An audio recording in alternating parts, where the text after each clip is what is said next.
د ما د مقالې ټایټل دی د خوشحال خټک د ننګیال او مشرۍ معیار. د مجلس مشره گورنر صاحب، ګرانو میلمنو، مشرانو او کشرانو، زه د خوشحال او اقبال کانفرنس د منتظمینو ډېره مننه کوم چې ماته په دې مجلس کې چې پکې ډېر لوی ادیبان، پوهان او شاعران ناست دي، موقع راکړه چې د خوشحال بابا د علم او د عمل په یو داسې اړخ خبرې وکړم چې زما زړه ته ډېر نږدې دی، او په دې موضوع د علامه اقبال فکر د سره هم شریک کړم. چې چېرې هم د خوشحال خټک ذکر راشي نو ماته د دوست محمد خان کامل یو جمله را یاد شي چې خوشحال بابا چې پښتانه ډېر خوشقسمته وو چې خوشحال خان پکې پیدا شو، خو خوشحال خان ډېر بدقسمته وو چې پښتنو کې پیدا شو. خوشحال خان یقینا د نړیوال اتلانو سیال دی، بلکې که زه ووایم چې د خپل شخصیت د ګڼو او ځانګړو اړخونو په سبب خوشحال بابا په ټولې نړۍ کې خپل ثاني نه لري نو غلطه به نه وي، ولې د بده مرغه نن هم د هغه صحیح پېژندګلي نه ده شوي.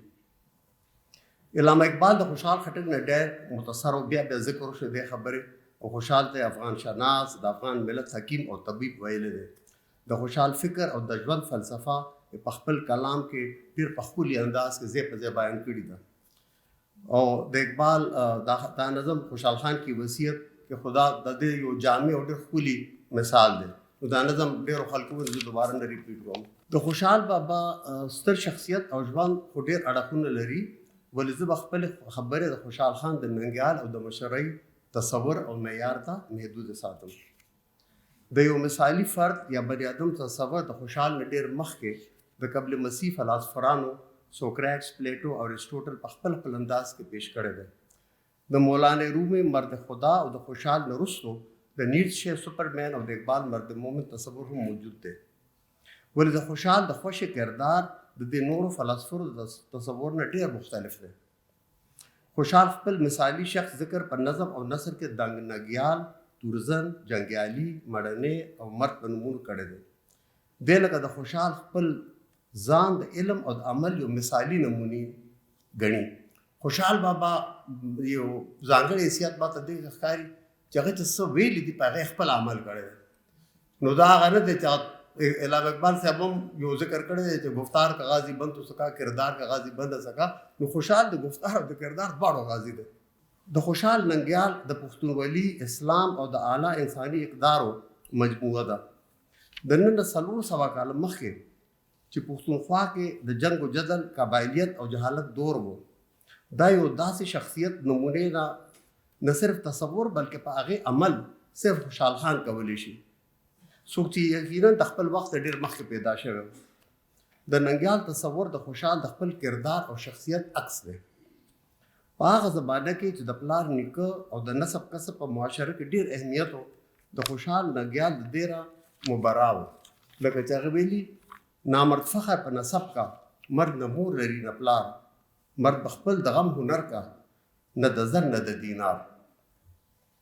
ننګیال د شجاعت او غیرت نمونه ده، او په دې لړ کې د سر او مال نه پروا نه کوي. سر د درومې، مال د درومې، پت د نزي، د سړي د چارې کور خوبي په پت ده. د خوشحال ننګیال د ځان نه زیات د کام او معاشري اجتماعي ښېګړې دپاره هلې ځلې کوي. زه هغه شیباز شه چې ځای په سر درووي، نه لکه د کلي کار ګرځه غم د نس کار. د خوشحال ننګیال عبادت سره په ښه عمل لازم و ملزوم ګڼي. څو د نیت ته ښه عمل سره جوړ نشي، عبادت طاعت د دواړه دي خلاف. او د منافقت خصوصا موږ د دور کې لږ ډېر نور هم زیات شوی دی. نو هغې متعلق وایي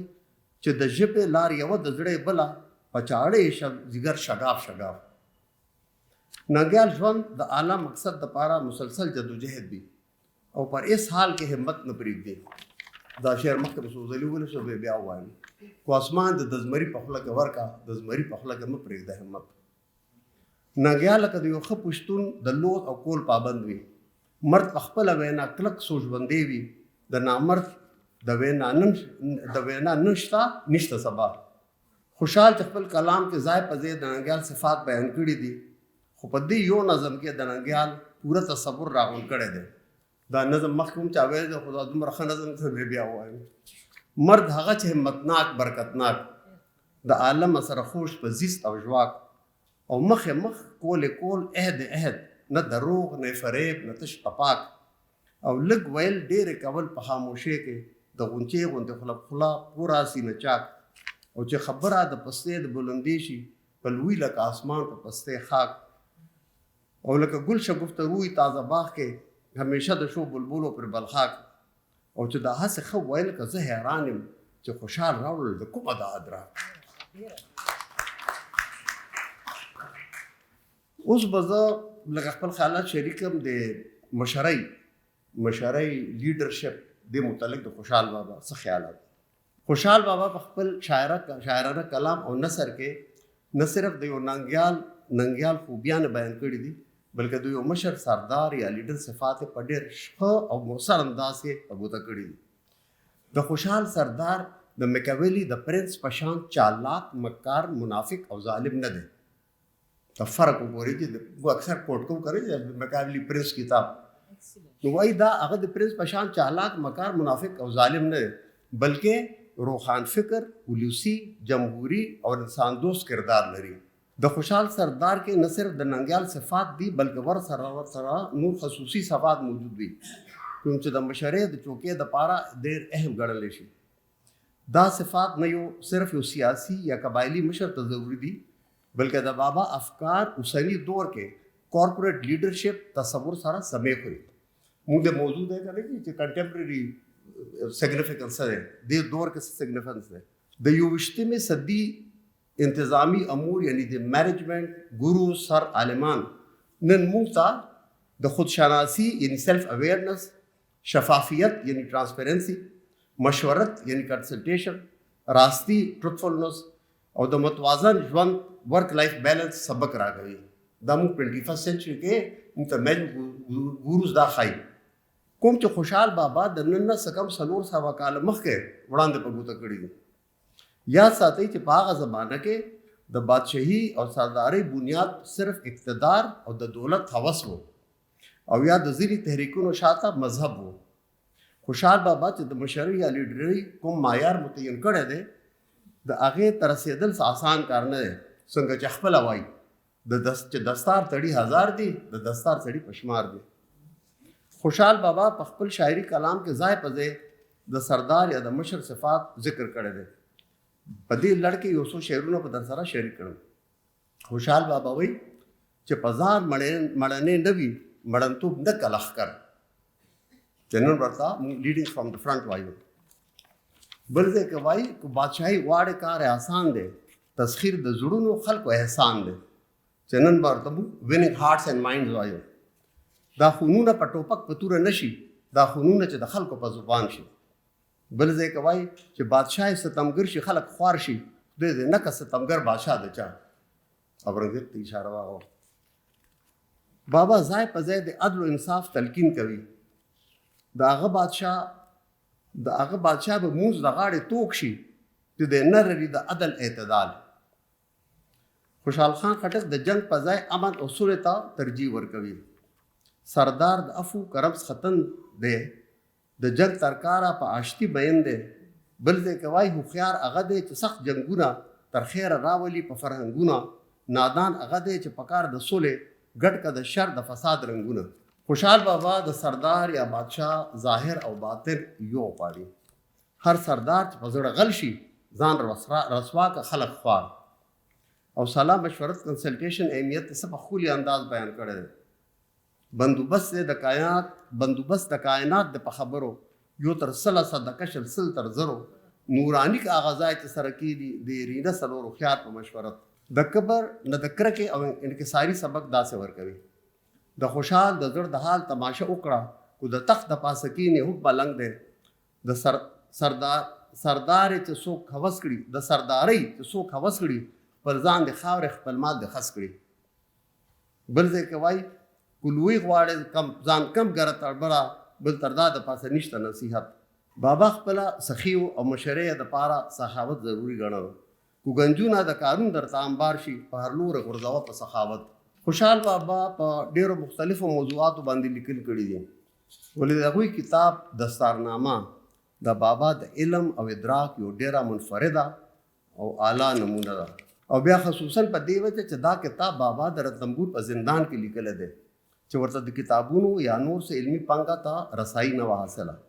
ول پکې ځای په ځای د قرآن، حدیث، تاریخ، افلاطون او نور عالمانو فلسفرانو ذکر کړی دی. په دې کتاب کې خوشحال بابا د یو ښه لیډر یا مشر دپاره ضروري 20 خصلتونه او 20 هنرونه په ډېر تفصیل سره ذکر کړی دی. په دې لنډ وخت کې خدا ممکن نه ده چې هر یو خصلت او هنر ذکر وکړم. خدا به ووایم چې په دوی کې زیات تر صفات نن هم د یو مشر دپاره ضروري ګڼلی شي. مثلا مشورت، راستی، خوشخویي، مروت، عدل و انصاف، توکل، همت، حلم یعنی برداشت، خودشناسی، علم، شجاعت، سخاوت، اسباب معیشت، زراعت، تجارت. او بیا بابا په دې خبره نه خلاصوي بلکې د یو مشر د سردار دپاره لوب و سیاحت، موسیقي او مصوري شوق هم په ګوته کوي. یعنی یو متوازن او صحتمند ژوند چې نن ورته موږ ورک لایف بیلنس وایو. دې لړ کې بابا وایي د خوشحالۍ وخت همدا دی چې رباب سرینده جوړ سره غږیږي. او د مصوري بابت وایي صورتګر چې ښه صورت په دیوال ساز کا ټول عالم په صفت زبان دراز کا. د دستارنامه ترجمه په اردو کې خاطر غزنوي او انګریزي کې پروفیسر عارف نسیم کړې ده. خو تفصیلی تجزیه او تبصره ډاکټر فضل رحیم مروت صاحب د صحیح سب او ثبات سره په خپل انګریزي کتاب خوشحال خان خټک د پاینیر اف افغان نیشنلزم کړې ده. د ګوهر وزیر خبره چې د خوشحال د معیار ګس کو پسې راوړې ډېر سرونه نه دي وړ د دستارونو. زه به خپلې خبرې د علامه اقبال یو څو شعرونو سره ختم کړم چې په دې موضوع د خوشحال او اقبال خیالاتو یووالی څرګندوي. نگاہ بلند سخن دل نواز جاں پرسوز یہی ہے رخت سفر بیر کارواں کے لیے. عمدہ خبر خوشحال بابا کړي. بل ځای کې وایي دا آلریډي ذکر شوی دی، اس کی امیدیں قلیل، اس کے مقاصد جلیل، اس کی ادا دل فریب، اس کی نگاہ دل نواز، نرم دم گفتگو، گرم دم جستجو، رزم ہو یا بزم ہو، پاک دل و پاک باز. ډیره ډیره مننه. تھینک یو.